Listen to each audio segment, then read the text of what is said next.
Hello guys, welcome to my YouTube channel. So today we are going to discuss an important concept called as the urea cycle. Okay.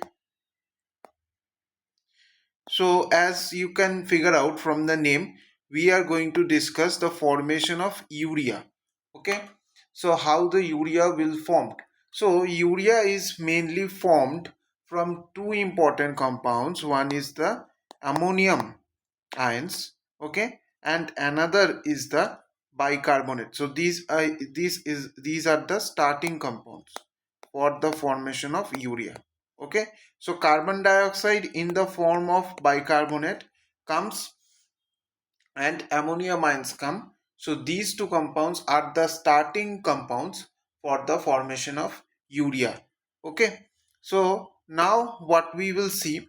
So suppose this is the mitochondrial matrix, or this is the mitochondria. So as you know, here there will be cristae. Okay, so I'm just drawing a rough diagram. Okay, so this is the mitochondria and this is the cytosol. So the urea cycle mainly happens between these two compartments. So one is the mitochondria. So some of the reactions happen within the mitochondria and some of the reactions happen within the cytosol. Okay, so we will see what reactions happen within the mitochondria and what reactions happen within the cytosol. Okay, so I will draw the mitochondria again.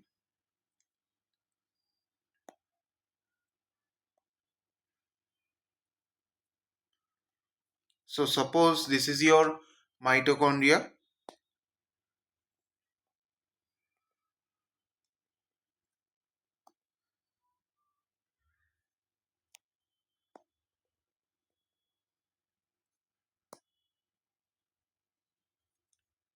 Okay, so this is your mitochondria.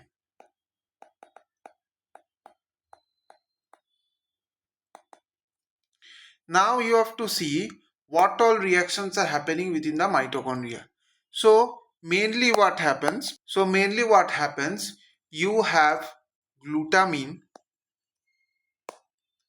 So you have glutamine where from extrahepatic tissues.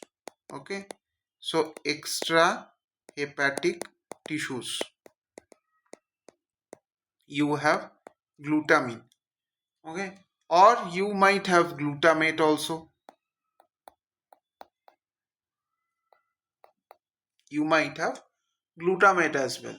So what happens, this glutamine enters the mitochondria, or this glutamate enters the mitochondria. Okay, so this is the symbol for glutamine, this is glutamate. So these compounds enter the mitochondria, and if it is glutamine, it is converted to glutamate via enzyme called as the glutaminase. So these are the basics that I am just brushing. Or if you have oxaloacetate, okay, if you have oxaloacetate, then by transamination this glutamate, you will also get glutamate, right? So by transamination you will also get glutamate. So whatever the reason, whatever the process be, you get glutamate, and from glutamate you get what is called as the ammonium ions. Okay, so from here the starting of your urea cycle starts. So you have ammonium ions, or you can directly get ammonium ions from glutamine. Okay, so here you get ammonium ions, and then what happens, you have bicarbonate from mitochondrial respiration. Okay, so carbon dioxide gets converted into it gets converted into bicarbonate from mitochondrial respiration, as well as you have mitochondrial ATP. So all these three, ammonium ions, bicarbonate and ATP, form a compound which is called as the carbamyl phosphate. Okay, this is the carbamyl phosphate.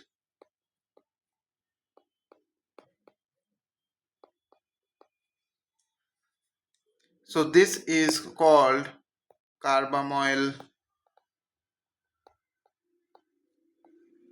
phosphate. Okay, so this compound carbamyl phosphate is the starting compound from where all the other reactions of the urea cycle will start. Okay, so now let's see, you got carbamyl phosphate. So within the mitochondrial matrix, so this is the mitochondrial matrix. Okay, so now we are interested in the reactions happening within the mitochondria. So this is the mitochondria and this is the cytosol. Okay, so we will see what will happen within the mitochondria. So now you have carbamyl phosphate here.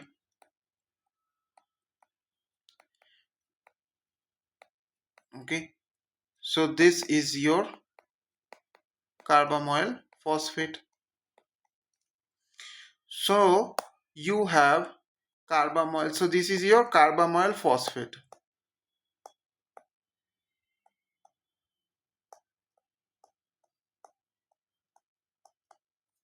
Okay, so now you have ornithine within the mitochondria. So this is the structure of ornithine.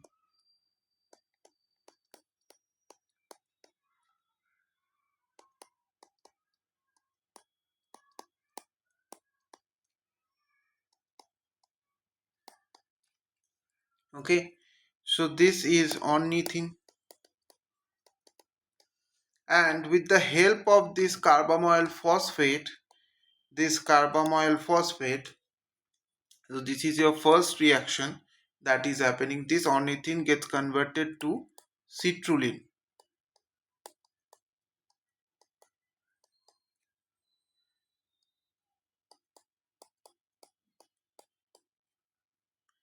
This ornithine gets converted to citrulline. So this is citrulline. And the enzyme that plays an important role is ornithine transcarbamylase.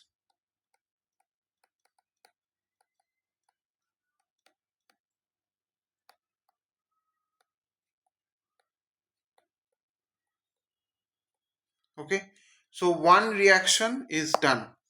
Now this citrulline comes from the mitochondrial matrix into the cytosol.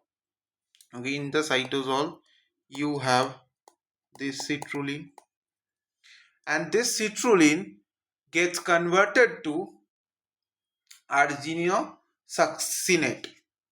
Okay, so with the help of ATP, and with the help of conversion of argin aspartate to AMP. So aspartate to AMP, this gets converted to argininosuccinate.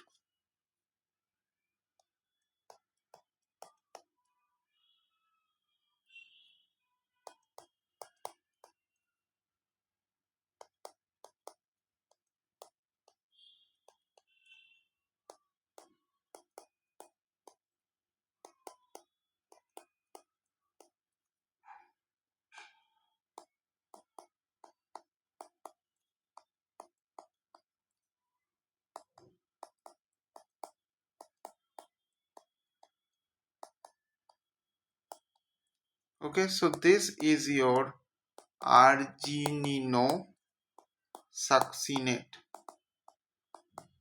Okay, so this is your argininosuccinate. So this is your reaction 2. Now you have argininosuccinate, which will then get splitted up into two compounds, which is arginine and fumarate. Okay,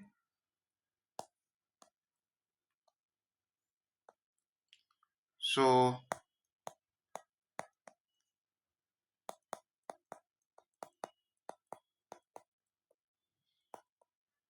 this is your fumarate, and you have arginine here.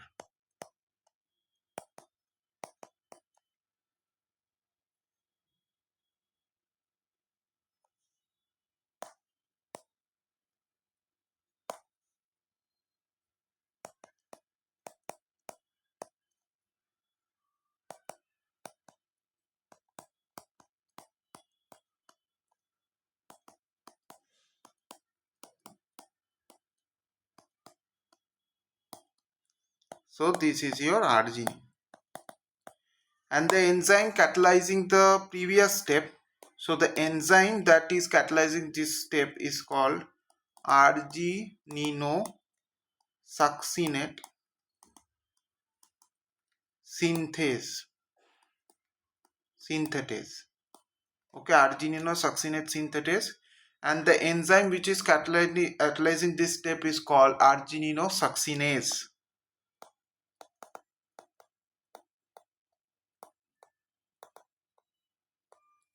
Okay, so this is your reaction 3, and the final reaction that is happening is arginine is getting converted to ornithine back, and ornithine getting transported back to the mitochondrial matrix. So here what happens, basically here what happens, with the help of water, this arginine gets converted to ornithine, and you have urea in the cytosol. Okay, so this is your cytosol, and this is your desired urea, and the enzyme which plays a role is arginase. Okay, so this is your entire story of what is called as the urea cycle. So as I have also already told you previously, the two important starting compounds are ammonium ions from various amino acid reactions and bicarbonate. So carbon dioxide in the form of bicarbonate. So these two are required. So these two form carbamoyl phosphate, and from carbamoyl phosphate your entire 4 reactions of urea cycle starts. Okay, so stay tuned for more such videos on biotechnology. Thank you.